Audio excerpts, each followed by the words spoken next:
Danny here from Hearts and Minds TV. I am very special guest today. Not just is he a talented barber, but he is also an ex-British soldier. So we have that connection already. Introduce yourself. This is Levi. But introduce yourself, Levi. Tell us who you are, where you're from, what you're about.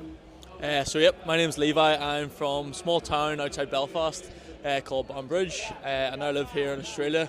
I've been doing barbering probably for about 8 years now. Before that, I was in the army. I actually joined the army when I was 17, so straight out of school. I remember my mum bringing me to get my GCSEs.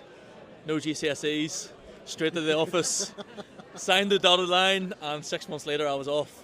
And yeah, that's it. What else? Right. Okay, so I don't know where to start now. So talk to me. So you've been barbering for 8 years. Where are you currently working at the moment? I work at Backbone Barbershop with a friend of yours, with Sam. Shout out, Sammy. Shout out, Sam. We've got 2 shops, one in Burley, and then the other one is in Crumban, and we've got a class team, unreal lads. Like, it's just the best working environment I've ever worked in. Okay. Really, really good. Yeah.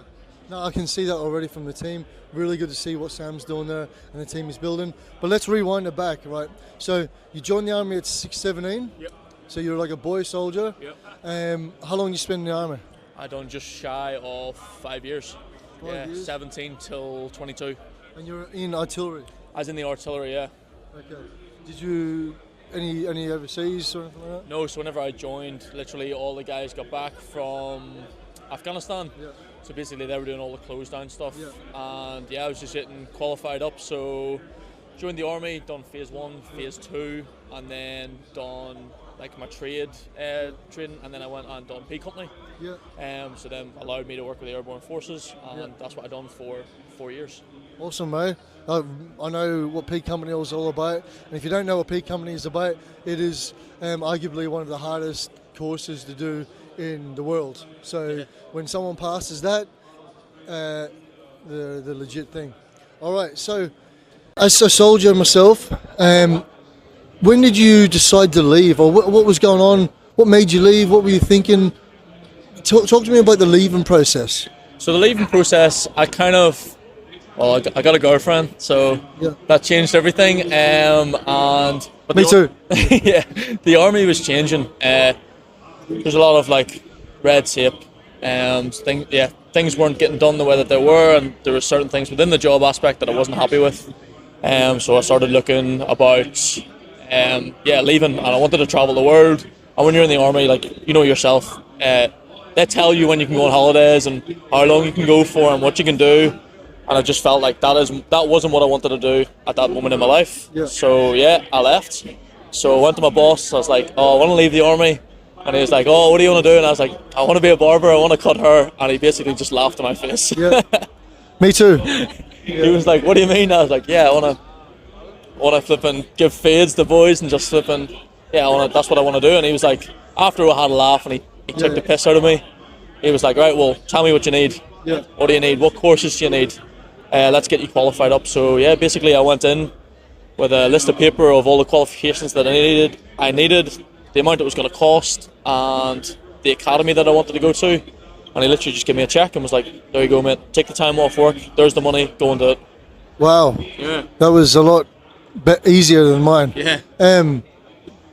Did you definitely know you were going to do barbering, or was there a few options, or how did you choose barbering? You know what, I've always, from a young age, always took pride in my appearance, doing my hair. I was always interested in hairstyles, and all the lads knew that in the army, and I was always, when we were away and we were deployed, I was always giving lads haircuts. Right, okay, so you were cutting, you tested it I tested it, and then I was just sat in the common room, all the lads were like, "Listen lads, I don't know what I'm going to do when I leave." And one of the lads, one of my good friends, Danny, actually was like, "Lad, you should just become a barber.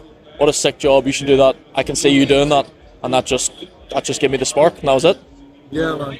I love this. So, I love this. We probably don't have time, but okay. So from there, you decided you're going to be a barber. Tell me, where did you go train? Because I know you got to give 12 months notice. Yeah. I mean, you can leave a little bit earlier and leave. But yet, take me through that kind of process. Because if you ask any soldiers listening, when you're looking at leaving, what are you going to do? What are you going to do when you leave is probably the hardest question, harder than any training you'll ever do. So trying to figure that out, for me, was quite tough. hearing from Levi here, you kind of knew what you were doing. Yeah. Take me through that process about getting the money. That's a big thing, because I know the qualifications aren't entitled. There's no entitlements generally towards it, to bricklaying and other things.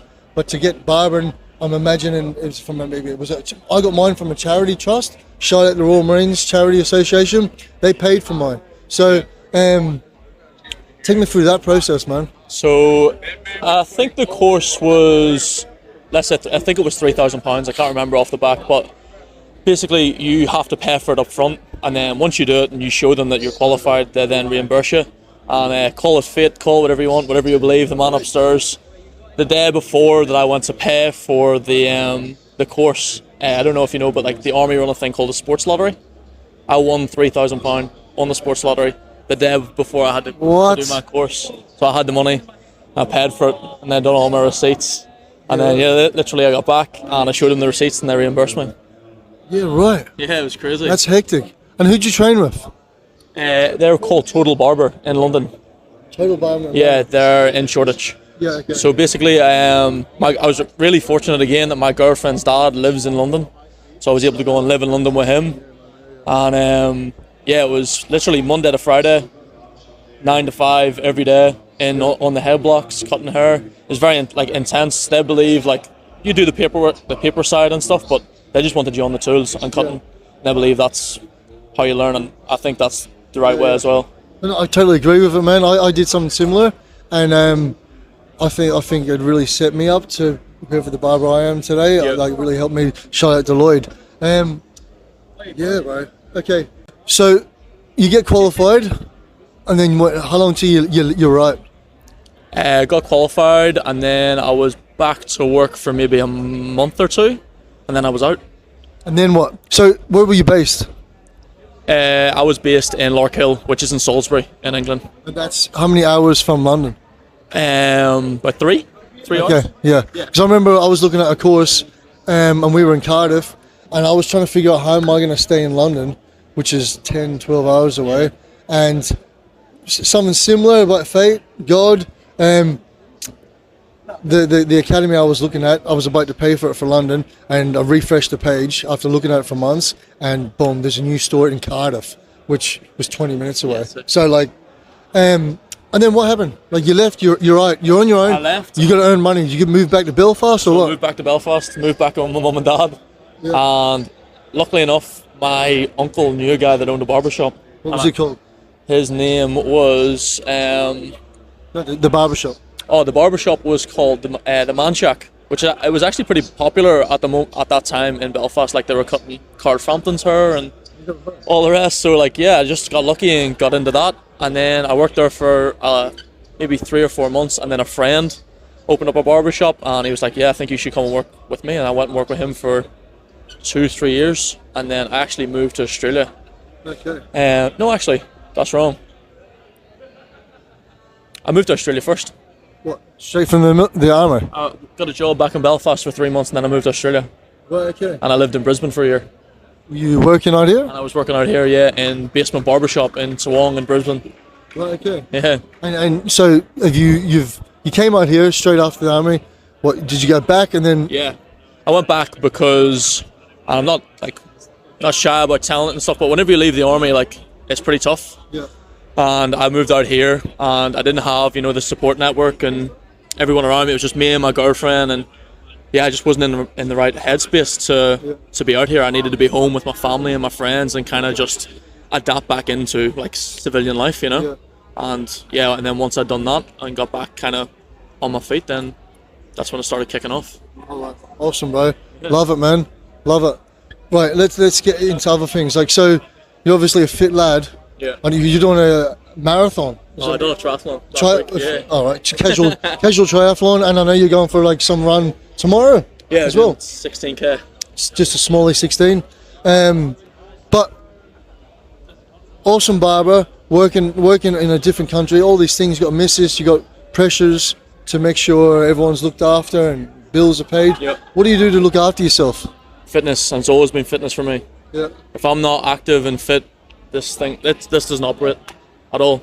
Yeah. And it's always been like that. And Yeah, bad day on work, go for a run, and it's the exact same as when I was in the army. It just calms my mind and sorts everything out. Has there been times where you've wanted to quit?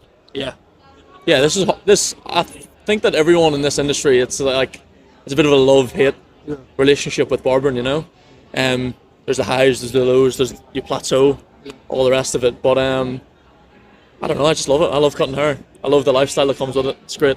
Awesome, bro. And like, besides fitness, any daily habits that keep you sharp, showing up for yourself?